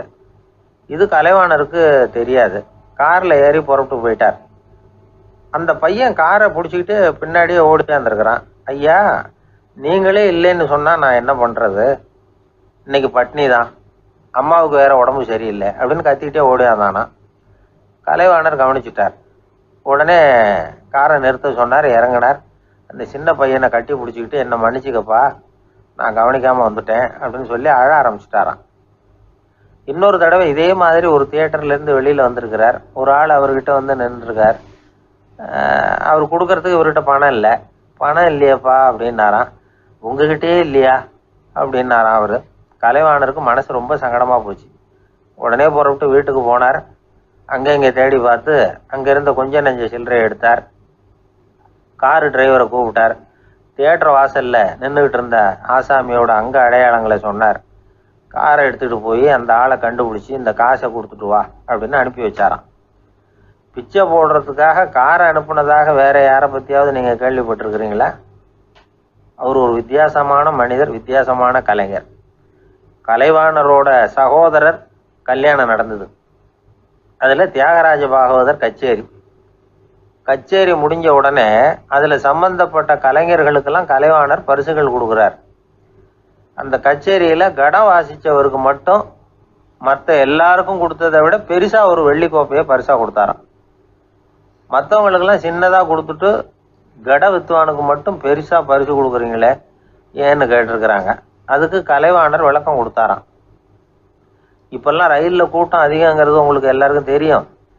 இந்த வித்வான் இவ்வளவு பெரிய மண்பானையை ரயிலில் ரொம்ப பத்திரமா உடையாம ரொம்ப தூரத்திலேருந்து கொண்டு வந்திருக்கிறாரே, அது என்ன சாமானியமான காரியமா? அவரோட அந்த சாமர்த்தியத்தை பாராட்டுறதுக்காக தான் அவருக்கு இவ்வளவு பெரிய பரிசு அப்படின்னாராம். அறிவில் சிறந்தவர்கள் ஆண்களா பெண்களா? என்னுடைய நண்பர் ஒருத்தரை பார்த்து நான் கேட்ட கேள்வி இது. அவர் மெதுவாக தன்னுடைய தலையை சொரிஞ்சுக்கிட்டே சொன்ன பதில், அதில் என்ன சார் சந்தேகம், அவங்க தான் அப்படின்னார். அனுபவ அடிப்படையில் அவர் இப்படி சொல்கிறார். அறிவியல் அடிப்படையில் பார்க்குறவங்களும் இப்படி தான் சொல்கிறாங்க. இயற்கையின் நோக்கம் இனப்பெருக்கம், இதில் பெண்களின் பங்கு அதிகம். அதனால் இயற்கையே பெண்களுக்கு பல சலுகைகளை கொடுத்துருக்குது, சக்தியை கொடுத்துருக்குது. இப்போ வெளிநாடுகளில் இதை பற்றியெல்லாம் நிறைய ஆராய்ச்சி பண்ணி பார்த்துருக்குறாங்க. புள்ளி விவரங்கள்லாம் வெளியிட்டிருக்கிறாங்க. ஆண் குழந்தைகளை விட பெண் குழந்தைகள் முன்னாடியே பேச ஆரம்பிச்சுடுறாங்களாம். அது மட்டும் இல்லை, அதிக எண்ணிக்கையில் வார்த்தைகளை கற்றுக்கிறாங்களாம். அப்புறம் பலவிதமான வாக்கிய அமைப்புகளை அமைச்சு பேசுறதுலேயும் பெண் குழந்தைகள் முன்னாடியே ஆரம்பிச்சுடுறாங்களாம். இதெல்லாம் சீக்கிரமாக செய்கிறது பெண் குழந்தைகள் தான். சம வயது உள்ள ஆண் குழந்தைகள் பெண் குழந்தைகள் இவங்களை வச்சு சோதனைகள் பண்ணி பார்த்துருக்குறாங்க. அதாவது ஒரே வயசுள்ள ஆண் குழந்தை பெண் குழந்தை இதெல்லாம் வச்சு அவங்கக்கிட்ட ஒரே கேள்வியை பல விதமாக கேட்குறது, ஒரே செய்தியை வேறு வேறு கோணங்கள்லேருந்து விளக்கிறது, தவறு இல்லாமல் பேசுறது, வேகமாக படிக்கிறது, எழுதுறது, புரிஞ்சுக்கிறது, இப்படி இதை பற்றிலாம் எத்தனையோ சோதனைகள்லாம் செஞ்சு பார்த்துருக்குறாங்க. அப்படி பார்த்ததில் என்ன தெரிஞ்சதுன்னா, அதில் எல்லாம் ஆண் குழந்தைகளை விட பெண் குழந்தைகள் 1.5 மடங்கு அதிக திறமை உள்ளவங்களாக இருக்கிறாங்களாம். இன்னொரு மொழியை கற்றுக்கிறது, பேசுறது, எழுதுறது இது கூட பெண்களுக்கு சுலபமாக வருதான். 2 மொழிகளை மாற்றி மாற்றி பேசுறது, மொழிபெயர்க்கிறது, இப்படிலாம் கூட சோதனை பண்ணி பார்த்துருக்குறாங்க. இதுலேயும் பெண்களுக்கு தான் அதிக திறன். சரி, இதை விடுங்க. புள்ளி வச்சு கோலம் போடுறது, அதில் இருந்து இந்த கை கடிகாரங்களில் கம்ப்யூட்டர்களில் நுண்ணிய பாகங்களை பொருத்துறது, இது வரைக்கும் பெண்கள் தான் திறமையாக செயல்படுறாங்க அப்படிங்கிறது அந்த சோதனை முடிவு. இந்த நுட்பம், துல்லியம், விரைவு, சிறு கை இயக்கங்களோடு செய்ய வேண்டிய மென்மையான பணிகள், இதுக்கெல்லாம் தேவை கவன குவியம், பொறுமை, இதெல்லாம் பெண்கள்கிட்ட தான் இருக்குதான். அமெரிக்காவில் இன்னொரு சோதனை கூட செஞ்சு பார்த்துருக்குறாங்க. பெண்களின் மூக்கு மோப்ப உணர்வு இதெல்லாம் எப்படின்னு பார்த்துருக்குறாங்க. பெண்கள் அதிக எண்ணிக்கையில் வாசனைகளை பிரித்து கண்டுபிடிச்சி விடுறாங்களாம். ஆண்களால் அந்த அளவுக்கு முடியலையாம். சரி, காது எப்படின்னா செவிப்புலன் உணர்வும் பெண்களுக்கு தான் அதிகமாக. ஒரு கும்பல், அதில் பலவிதமான சத்தம், அதுக்கு இடையில் இந்த குரலோட தொனி, ஏற்ற இறக்கம், இதை வச்சே பேசுகிற ஆளை கண்டுபிடிச்சிடுறாங்களாம். ஒரு கூட்டத்தில் தன்னுடைய வீட்டுக்காரர் எங்கே இருக்கார், பிள்ளைகள் எங்கே இருக்காங்க அப்படிங்கிறதெல்லாம் பெண்கள் சீக்கிரமாக கண்டுபிடிச்சி விடுறாங்களாம். இன்னொரு விஷயம், ஒரு பொருளை பார்த்த உடனே அது என்னென்னு அடையாளம் கண்டுக்கிறது, அதை மனசில் பதிய வச்சுக்கிறது, அப்புறமா இன்னொரு சந்தர்ப்பத்தில் அது எங்கே இருந்தது அப்படின்னு சரியாக ஞாபகப்படுத்திக்கிறது, இது மாதிரி சோதனைகள்லாம் கூட பெண்கள் தான் முன்னணியில் இருக்கிறாங்க. ஒரு சராசரி சூழ்நிலையில் ஆண்களை விட அதிகமான எண்ணிக்கையில் புன்னகை புரியறது, சிரிக்கிறது பெண்கள் தானா. அதிகமாக தோழமை உணர்வோடு பேசுறது அவங்க தானா. 2 பெண்கள் பேசிகிட்டு இருக்கிறதையும் பாருங்கள், அதே மாதிரி 2 ஆண்கள் பேசிகிட்டு இருக்கிறதையும் பாருங்கள். ஆண்கள் ஒரு அடி தள்ளியே நின்று பேசிகிட்டு இருப்பாங்க. மருத்துவர்களை எடுத்துக்கொள்ளுங்கள், அதாவது சிரிச்ச முகத்தோட நோயாளிகள்கிட்ட பரிவோடு பேசுறதுல பெண் டாக்டர்கள் தான் அதிகம். இதுவரை சொல்லப்பட்டது எல்லாமே அறிவியல் பூர்வமான செய்திகள். அதனால் இளம் பெண்கள் வாழ்க்கையில் சோர்வடைய தேவையில்லை. இயற்கையே நமக்கு சாதகமாக இருக்குது, எல்லாம் முடியும் நம்மால் அப்படிங்கிறத அவங்க புரிஞ்சுக்கணும். ஒரு பையன் தன்னுடைய அப்பா அம்மா திருமண ஆல்பத்தை புரட்டிக்கிட்டே இருந்தான். அப்புறம் அம்மாகிட்ட கேட்டான், அம்மா இது யார் சின்ன வயசில் எடுத்ததா, இது என்னன்னு தெரியலையே, இந்த படத்தில் அழகாக மீசை வச்சுக்கிட்டு சிரிச்சுக்கிட்டு நிற்கிறது யார் அப்படின்னு கேட்டான். அதுதான்டா அவங்க அப்பான்னாங்க அந்த அம்மா. அப்படின்னா இப்போ நம்ம வீட்டில் நரைச்ச தலையோடு அழுது வடிஞ்சிக்கிட்டு இருக்காரு ஒருத்தர், அவர் யாருன்னு கேட்டானா. இது பையனுடைய புத்திசாலித்தனம். பெண் பிள்ளைகள் அப்படி கேட்கறதில்ல. அதனால் இந்த கதையெல்லாம் எதுக்காக அப்படின்னா, இளம் பெண்கள் வாழ்க்கையில் சோர்வு அடைஞ்சு போயிடக்கூடாது. அதனால் பெண்கள் எல்லாம் முடியும் நம்மாலும் அப்படிங்கிறத நினச்சி செயல்பட்டாங்கன்னா வாழ்க்கையில் வெற்றி நிச்சயம். ஒருத்தங்க கூட நாம் சண்டை போடுறோம், அதில் நாமளே ஜெயிச்சு விட்றதா வச்சுக்குவோம். நம்ம மனசுக்கு சந்தோஷமாக தான் இருக்கும், இருந்தாலும் உள் மனசில் ஒரு பயமும் உண்டாகலாம். தோற்று போனவன் சும்மா இருப்பானா? அவன் மறுபடியும் எப்போ சந்தர்ப்பம் வரும்னு எதிர்பார்த்துக்கிட்டு தானே இருப்பான். அதனால வெற்றியின் ஒரு பக்கம் சந்தோஷமா இருந்தாலும் இன்னொரு பக்கம் பயமா தான் இருக்கும். ஒரு மன்னன் இருந்தான், நிறைய பேரோட அவன் சண்டை போட்டான், ஜெயிச்சான், பல நாடுகளை வென்றான். அதனாலேயே அவன் மனசுக்குள்ள ஒரு பயம் உண்டாயிட்டுது. பகை மன்னர்கள் எல்லாம் படையெடுத்துக்கிட்டு வந்துட்டா என்ன பண்றது அப்படிங்கிற பயம். எல்லாரும் இப்ப இருக்கிற இந்த மாளிகையை கைப்பற்றிக்கிட்டா என்ன பண்றது அப்படின்னு யோசனை பண்ணா நடுங்க ஆரம்பிச்சிட்டான். ஏன் ஒரு மாதிரியா இருக்கிறீங்க அப்படின்னு கேட்டார் அமைச்சர். இவன் விவரத்தை சொன்னான். 2 பேருமா சேர்ந்து ஒரு திட்டம் போட்டாங்க. அதன் பிரகாரம் ஒரு பெரிய மாளிகை ஒண்ணு புதுசா கட்டினாங்க. அதுக்கு ஜன்னல்லாம் எதுவும் கிடையாது. உள்ள போறதுக்கு வெளியில வர்றதுக்கு ஒரே ஒரு கதவு மட்டும்தான் உண்டு. அதை தவிர அந்த மாளிகைக்கு வேற எந்த வழியும் கிடையாது. ஒரு சின்ன துவாரம் தெரிஞ்சா கூட அதையும் சுத்தமா அடைச்சுட்டாங்க. ஒரே ஒரு கதவு வச்சானே, அந்த வழியை பாதுகாக்கிறதுக்கும் ஏராளமான வீரர்களை காவலுக்கு நிறுத்தி வச்சிருக்கிறாங்க. இவ்வளவும் பண்ணி முடிச்சதுக்கு அப்புறம் தான் அந்த மன்னனுக்கு மனசு திருப்தியா இருந்துதான். ஒரு நாள் அந்த ராஜாவும் அமைச்சரும் அந்த ஒரு கதவு வழியா வெளியில வந்திருக்கிறாங்க மெதுவா. என்ன அமைச்சரே, எப்படி நம்ம ஏற்பாடு அப்படின்னு அட்டகாசமா சிரிச்சுக்கிட்டே கேட்டானா ராஜா. அபாரம்னார் அமைச்சர். அவர் வேற என்ன சொல்லுவார்? இவங்க 2 பேரும் இப்படி பேசிக்கிட்டதை அங்க வீதி ஓரமா உட்கார்ந்து இருந்த ஒரு பெரியவர் கேட்டுட்டு அவரு சிரிச்சாராம். அவரு சிரிக்கிறத பார்த்தும் மன்னனுக்கு கோவம் வந்துட்டுது. அதை பார்த்ததும் ஏன்பா சிரிக்கிறேன்னு கேட்டிருக்கார். அதுக்கு அந்த பெரியவர் சொன்னாராம், ரொம்பவும் புத்திசாலித்தனமா தான் இந்த மாளிகையை கட்டி இருக்கிறீங்க, ரொம்ப பாதுகாப்பா தான் இருக்குது, இருந்தாலும் ஒரு குறை தெரியுதுன்னார். என்னன்னு கேட்டார் அவரு. வேற வழியே வைக்காம மாளிகை கட்டின நீங்க என்னத்துக்காக ஒரே ஒரு வழி மட்டும் வச்சிருக்கிறீங்க? அந்த வழியா எதிரிகள் நுழைஞ்சுட்டா என்ன பண்ணுவீங்க அப்படின்னார். என்ன பண்றதுன்னார் அவரு. அதையும் ஒரு கருங்கல் சுவர் எழுப்பி சுத்தமா அடைச்சு விடுங்க, அதுதான் நல்லது. அதுக்கப்புறம் எதிரிகள் பயம் கொஞ்சம் கூட இல்லாம நீங்க உள்ள உட்காந்துக்கலாம், அதுதான் ரொம்ப பத்திரம் அப்படின்னார். மன்னன் யோசனை பண்ணி பார்த்தான். பளிச்சுன்னு ஒரு யோசனை தோணுச்சு. அது சரி, நீங்க சொல்றது மாதிரி அந்த ஒரு வழியையும் அடைச்சுட்டா இந்த மாளிகைங்கிறது ஒரு கல்லறை மாதிரி ஆயிடுமே அப்படின்னாராம். இப்ப மட்டும் இது எப்படி இருக்குதுன்னு நினைக்கிறீங்க? கல்லறை மாதிரி தானே இருக்குது அப்படின்னார் பெரியவர். எதிரி உங்களை சாகடிக்கலைன்னாலும் நீங்களா ஒரு நாள் சாகத்தானே போறீங்க அப்படின்னார். அதுக்கப்புறம் கொஞ்சம் விளக்கமும் கொடுத்தார். உங்க மாளிகையில எவ்வளவு ஜன்னல்களும் கதவுகளும் இருக்குதோ அந்த அளவுக்கு வெளி உலகத்தோட உங்களுக்கு தொடர்பு இருக்கு. அந்த அளவுக்கு உங்க வாழ்க்கையில ஒரு இயக்கம் இருக்குது. கதவுகளை மூட மூட வாழ்க்கையும் அடப்பட்டு போடும். நான் கூட ஒரு காலத்துல மாளிகையில தான் இருந்தேன். அதோட சுவர்கள் இருந்ததுல அதை எவ்வளவுதான் தள்ளி தள்ளி போட்டாலும் என்னுடைய வாழ்க்கைக்கு அதெல்லாம் ஒரு எல்லை கோடுகள் மாதிரி தெரிஞ்சுது. அதை உணர்ந்தேன். வாழ்வுக்கு எல்லையே இருக்கக்கூடாதுன்னு நினைச்சேன். அதனாலதான் இப்படி இங்க உட்காந்துட்டேன். இப்ப என்னுடைய வாழ்வுக்கு வானம்தான் கூரை, இந்த நிலம்தான் என்னுடைய மாளிகை. இப்பதான் வாழ்க்கையை முழுமையா என்னால உணர முடியுது, அனுபவிக்க முடியுது அப்படின்னாரு அந்த பெரியவர். அந்த அரசர் ஒரு பெரிய தத்துவத்தை புரிஞ்சுக்கிட்டாராம். தன்னோட மாளிகைக்கு நிறைய ஜன்னல்களையும் கதவுகளையும் வைக்க சொல்லி உத்தரவு போட்டாராம். இப்படி ஒரு கதை உண்டு. ஒரு சுடுகாட்டுல ஒரு கல்லறைக்கு மேல கால் போட்டுக்கிட்டு உட்காந்துக்கிட்டு இருந்தான் ஒருத்தன். அந்த வழியா போன ஒருத்தர் அவனை பார்த்து கேட்டாராம், ஏப்பா இப்படி பேய் பிசாசு நடமாடுற இந்த மயானத்துக்கு கல்லறைக்கு மேல உட்கார்ந்து இருக்கிறியே அப்படின்னு கேட்டாராம். எவ்வளவு காலம் தாங்க உள்ளேயே இருக்கிறது, ஒரே புழுக்கமா இருந்தது, அதுதான் காத்து வாங்கலாம்னு வெளியில உட்கார்ந்து இருக்கிறேன் அப்படின்னு நானா. அந்த எப்பவும் சுத்தமா இருக்கணும், அதுதான் நல்லதுன்னு ஒருத்தர். நான் அப்படித்தான் சார் இருக்கிறேன், தினம் 2 வேளை சோப்பு போட்டு குளிக்கிறேன் இன்னொருத்தர். உடம்பு மட்டும் சுத்தமா இருந்தா போதாது சார், மனசும் சுத்தமா இருக்கணும்னாரு அவரு. மனசை சுத்தப்படுத்துறதுக்கு என்ன சோப்பு சார் போடலான்னு கேட்டாரு இவர். ஆன்மீகம்ங்கிற சோப்பு தான் அதுக்கு பொருத்தம்னாரு அவர். ஆன்மாவை மேம்படுத்துகிற ஒரு முயற்சி தான் ஆன்மீகம்ங்கிறது. அந்த முயற்சியை எப்படி பண்றது? மனசுக்குள்ள குந்தி இருக்கிற வேண்டாத விருந்தாளிகளை எல்லாம் வெளியேற்றணும். வேண்டாத விருந்தாளிகள்ல முக்கியமான ஒருத்தர் யாருன்னா அவர் பேரு பொறாமை. இவரு நம்ம மனசுக்குள்ள இருக்கிற வரைக்கும் நாம நிம்மதியா இருக்க முடியாது. ஒரு குருநாதர் இருந்தார், அவர்கிட்ட 2 சீடர்கள் இருந்தாங்க. 2 பேரும் ஆரம்பத்துல ஒருத்தருக்கு ஒருத்தர் நல்லபடியா தான் பழகிட்டு இருந்தாங்க. ஆனாலும் என்னமோ தெரியல, கொஞ்ச நாள்ல இந்த 2 பேர்ல ஒருத்தன் மனசுக்குள்ள பொறாமைங்கிற விருந்தாளி உட்கார ஆரம்பிச்சுட்டார். அந்த சீடனும் அதுக்கு இடம் கொடுத்துட்டான். குரு கிட்ட தான் நல்ல பேர் வாங்கணும் அப்படின்னும் தன்னுடைய நண்பன் கெட்ட பேர் வாங்கணும் அப்படின்னு அவனுக்கு ஒரு ஆசை வந்துட்டுது.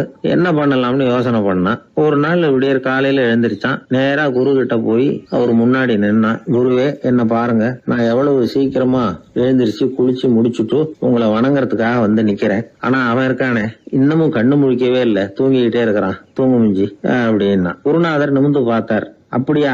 அப்படின்னா நீயும் கூட அவன மாதிரியே தூங்கி இருந்தா நல்லா இருந்திருக்குமேன்னார் ரொம்ப பொறுமையா. என்னது, நாம எவ்வளவு தீவிரமா ஒரு விஷயத்த சொல்றோம், அதுக்கு நம்ம குருநாதர் ரொம்ப பொறுமையா இப்படி சொல்றாரு அப்படின்னு நினைச்சான். ஆச்சரியமா அவரை பார்த்தான். குருநாதர் சொன்னார், ஆமாப்பா, நீயும் தூங்கிக்கிட்டு இருந்திருந்தா அடுத்தவனை பத்தி குறை சொல்றதுக்கு இங்க வந்திருக்க வேண்டிய அவசியம் இருந்திருக்காது, அதனால அப்படி சொன்னேன் அப்படின்னாராம். சீடன் யோசிக்க ஆரம்பிச்சான். அர்த்தம் புரிஞ்சது. உடனே பொறாமைய மனசுல இருந்து தூக்கி எறிஞ்சுட்டானோ. மனசு சுத்தமாயிட்டுது. மனசுக்குள்ள இருந்து விரட்ட வேண்டிய இன்னொரு விருந்தாளி, அவர் பேர் கோபம். சினம் தன்னையே கொண்டுடும் அப்படிங்கிறார் வள்ளுவர். கோபத்துக்கு மனசுல இடம் கொடுக்காத சில பெரியவர்களும் உண்டு. ஒருத்தர் இருந்தார்.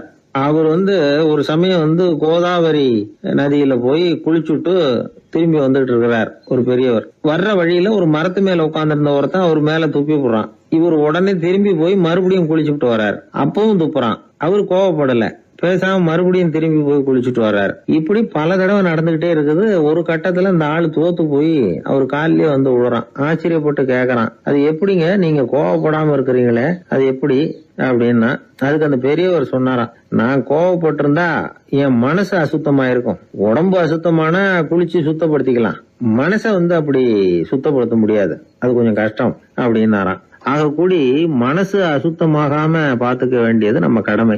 மனசை அசுத்தப்படுத்துற இன்னொரு விஷயம் சுயநலம். ஒரு சுயநலவாதி ஆத்துல விழுந்துட்டார், சுழல்ல சிக்கிக்கிட்டார். இன்னொரு சுயநலவாதி கரையில இருந்து இத பார்த்தார்.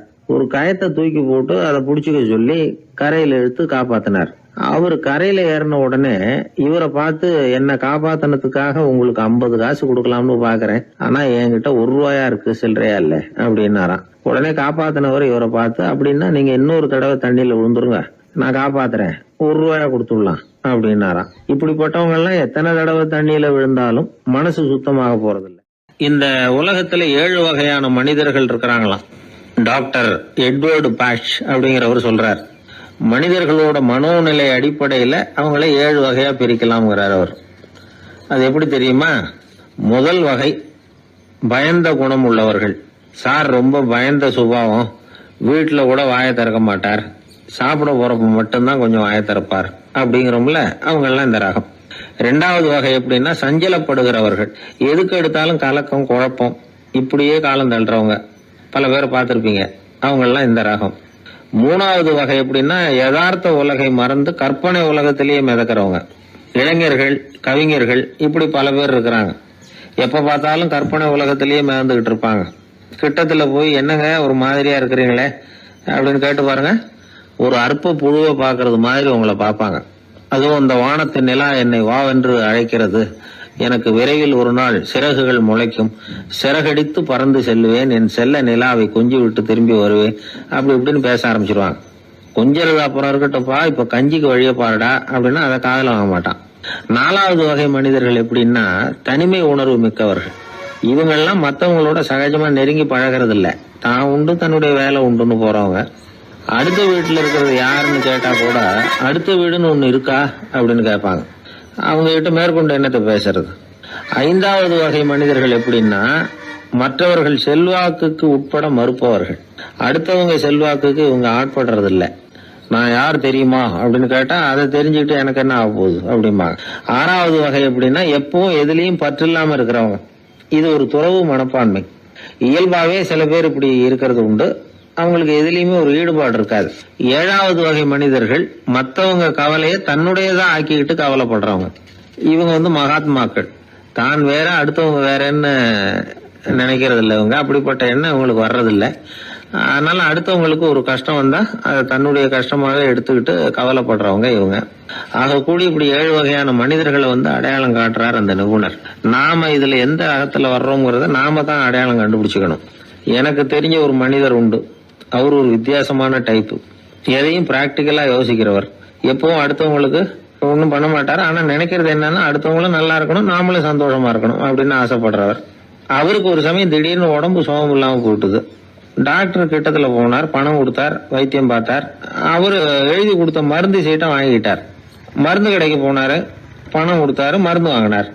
அதை எடுத்துட்டு வீட்டுக்கு வந்தார். அதுக்கப்புறம் அந்த மருந்தை சாப்பிடணும்ல, சாப்பிடல, அப்படியே சும்மா வச்சுட்டார். அவரை பார்த்து கேட்டோம், ஏன் சார் இப்படி பண்றீங்க, வீண் செலவு தானே இது, நீங்க எதுக்காக டாக்டர் கிட்ட போய் பணம் செலவு பண்ணீங்க அப்படின்னு கேட்டாங்க. அதுக்கு சொல்றாரு, டாக்டர் வாழணும் இல்லையா அதுக்காக.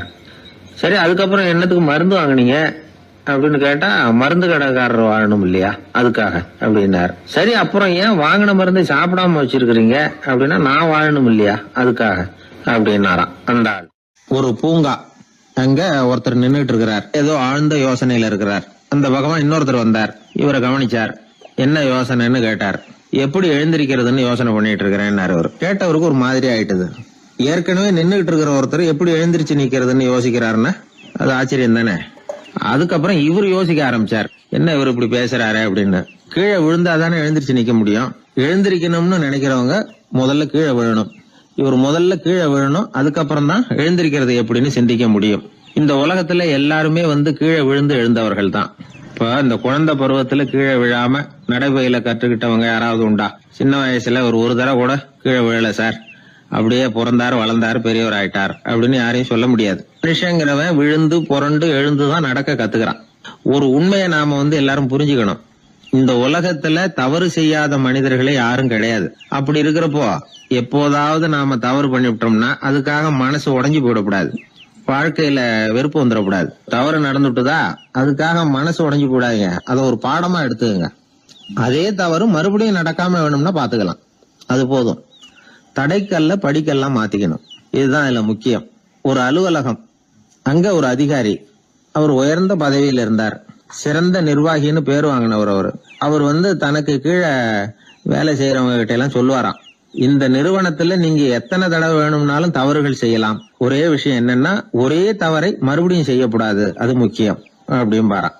இத மேம்போக்கா பார்த்தா அவர் ஏதோ தன்னுடைய ஊழியர்களை தவறு செய்ய தூண்டுறது மாதிரி தெரியும்.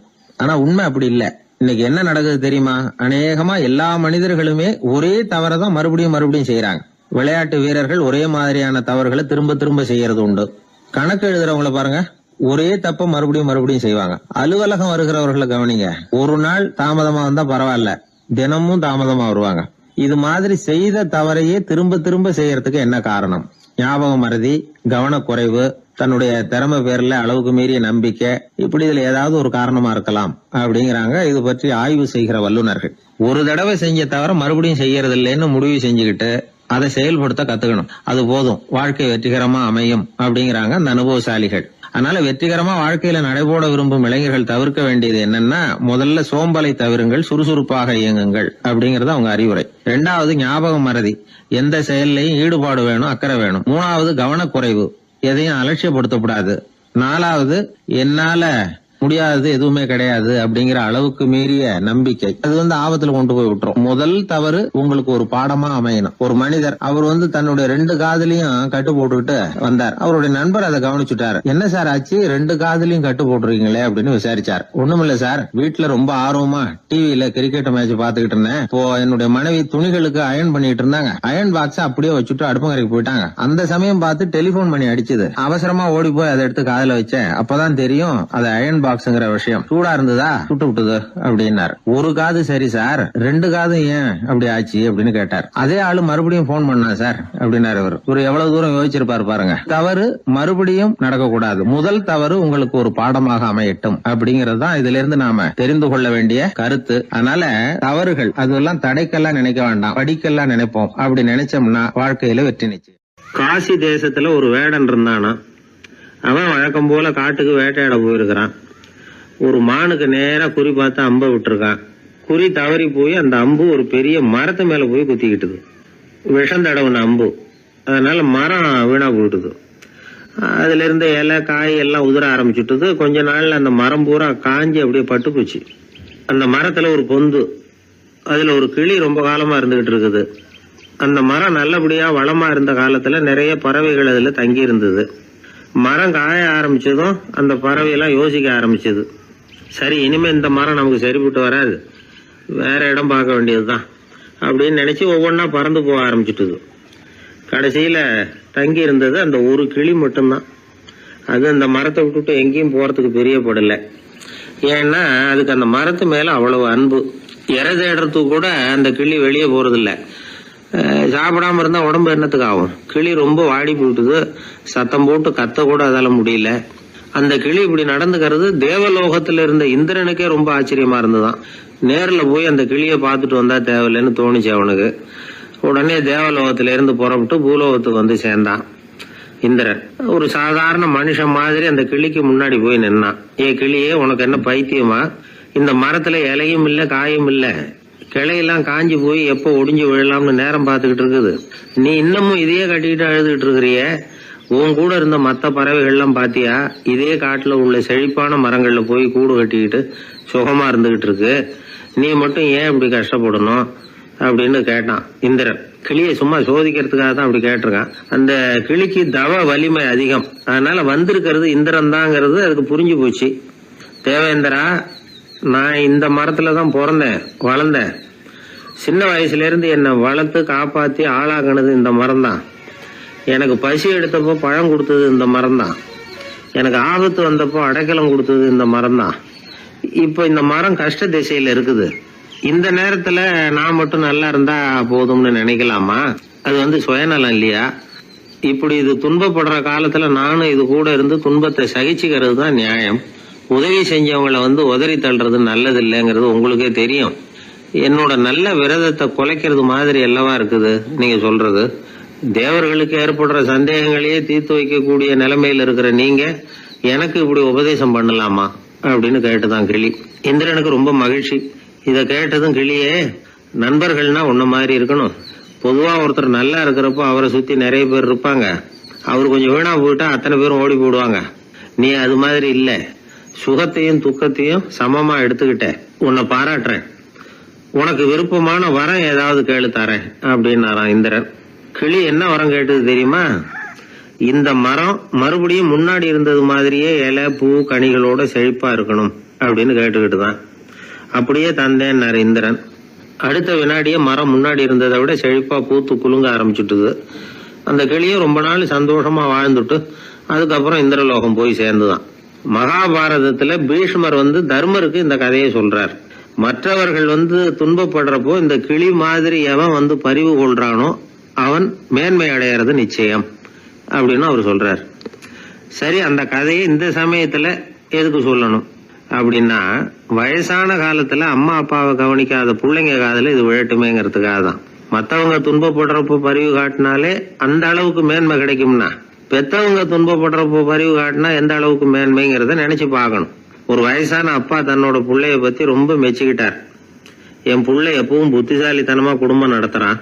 அவன் சம்சாரம் கோவிச்சுக்கிட்டு பிறந்த வீட்டுக்கு போற அளவுக்கு அவன் நடந்துகிட்டதே இல்லை அப்படின்னார். அப்படிங்களான்னு கேட்டோம் ஆச்சரியமா. ஆமா.